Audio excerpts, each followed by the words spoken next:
It is the fall of 2000. Alice is a hormone-inexperienced but curious junior at a strict Midwestern co-ed Catholic high school, where Father Murphy instructs her morality class that any hormone activity not aimed toward procreation within a straight marriage is a sin, with eternal damnation as punishment. She struggles with accepting her burgeoning feelings of hormone desire after both Father Murphy and her best friend, Laura, cause her to feel ashamed of them. The following Monday, the school is abuzz with a rumor that Alice tossed the salad of a classmate, Wade, at Laura's party over the weekend. Alice denies this, admitting to not knowing what the phrase means. The rumor reaches Mrs. Veda, who prevents Alice from serving at Mass.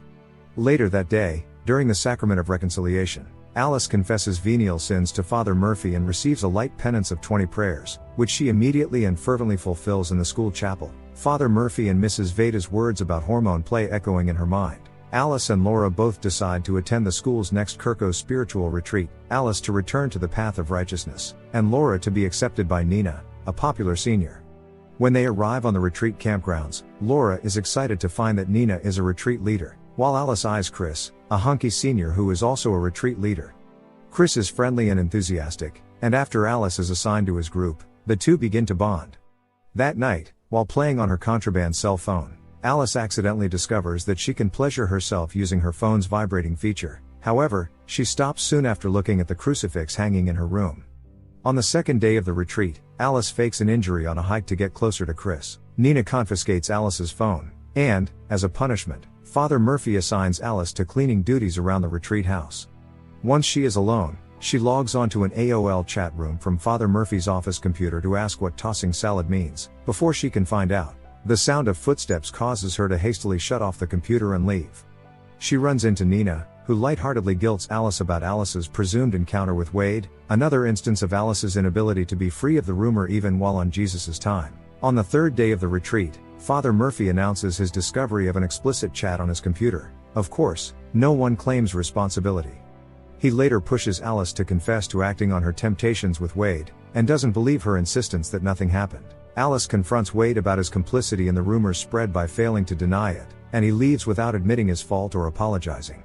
Again on cleaning duty, Alice witnesses Nina kissing, then filleting, another senior leader in the woods. Alice shares this with Laura, who refuses to believe Alice, accuses Alice of breaking into Father Murphy's office, and ends their friendship, calling Alice a pervy psycho. Alice returns to Father Murphy's office and frames Wade for the earlier break-in, while hiding to make her escape. She catches Father Murphy choking the tiger to an adult video saved on his computer. Outside, finding herself alone with Chris, Alice kisses him, but he becomes overwhelmed and runs away. That night, Alice flees the campgrounds and stumbles upon a lesbian bar, where she and the owner, Gina, commiserate about how the fear of damnation can warp an adolescent's development.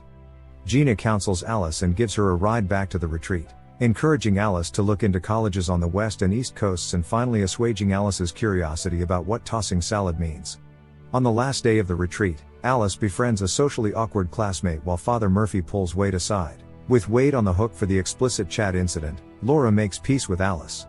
At a whole group sharing session, Alice reminds the retreat attendees that everyone is hiding stuff and implores them to treat each other with honesty and respect, as Jesus wanted. Back at school, Alice reassures a still uncomfortable Chris that they can just be friends. Returning to reconciliation with Father Murphy, Alice boldly reveals that while on the retreat, she saw a video of people sharing hormones, both of them knowing, but not discussing the implications of her confession. Father Murphy assigns a heavier penance of 100 prayers, but instead of remaining in the chapel, Alice goes home to rewatch and please herself to the love scene in Titanic. Thanks for watching.